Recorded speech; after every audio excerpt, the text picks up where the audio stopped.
La case abordée dans cette vidéo est tirée du numéro 40 du magazine Linda, publié par la maison d'édition Arédite en avril 1977. Elle fait partie d'une histoire en 54 pages, titrée « Un beau rêve », probablement dessinée par l'artiste espagnol Francisco Macip.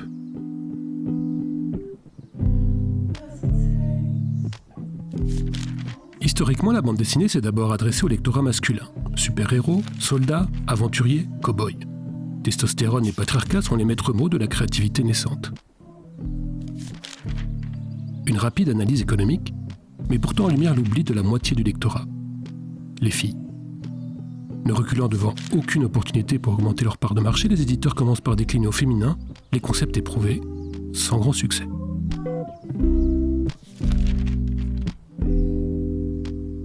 Il fallut quelques années d'intense effort intellectuel pour que ces messieurs arrivent à imaginer des sujets qui puissent intéresser l'autre sexe, de leur point de vue. Les publications pour jeunes filles se divisèrent alors grossièrement en deux catégories.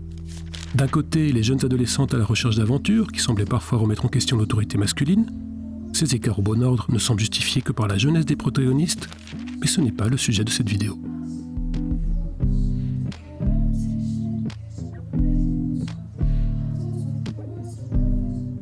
D'un autre côté, nous trouvons les publications mettant en scène la jeune femme désespérée, cherchant un mari qui lui permettra d'accomplir sa destinée, fonder une famille. Dans ce type de récit, la femme n'est rien sans l'homme et la charte graphique doit toujours la montrer inférieure, en retrait, soumise.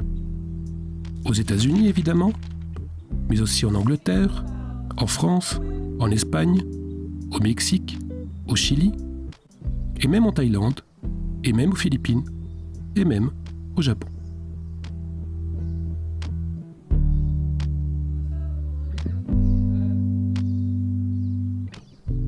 Chez Arédite, on cherche plutôt à ramener la femme dans le rang et pour atteindre cet objectif, on ratisse large. Dans le numéro 40 du magazine Linda, on commence par de la création espagnole avec une adaptation d'un numéro de Claro de Luna, qui est d'ailleurs aussi la source de la couverture. On ira ensuite chercher du côté des États-Unis avec Katy the Teenage Thunder de chez Marvel. Enfin, on terminera avec de la publication anglaise pour le récit qui nous intéresse.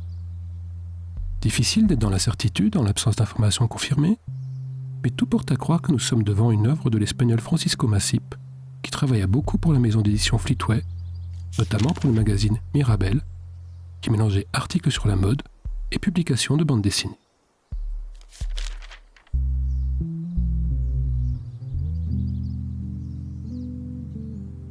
Dans la case retenue, toute la soumission féminine se retrouve dans la position de l'héroïne, dans le dialogue ou même dans le contraste des cheveux. L'effacement des traits chez Liliane, c'est son nom, est extrême. 3 lignes pour la bouche, 2 pour le nez. Le style minimaliste, l'absence de décor viennent renforcer la valeur symbolique de la représentation. Liliane n'est rien sans Mathieu, Mathieu est tout sans Liliane. L'homme est un rempart autant qu'un réconfort et en dernière instance une finalité. Sans beaucoup de surprises, la fin de l'histoire viendra apporter la conclusion évidente. Rien, même l'ambition de devenir actrice, ne saurait rivaliser avec l'extase suprême que procure le fait de devenir la femme de quelqu'un.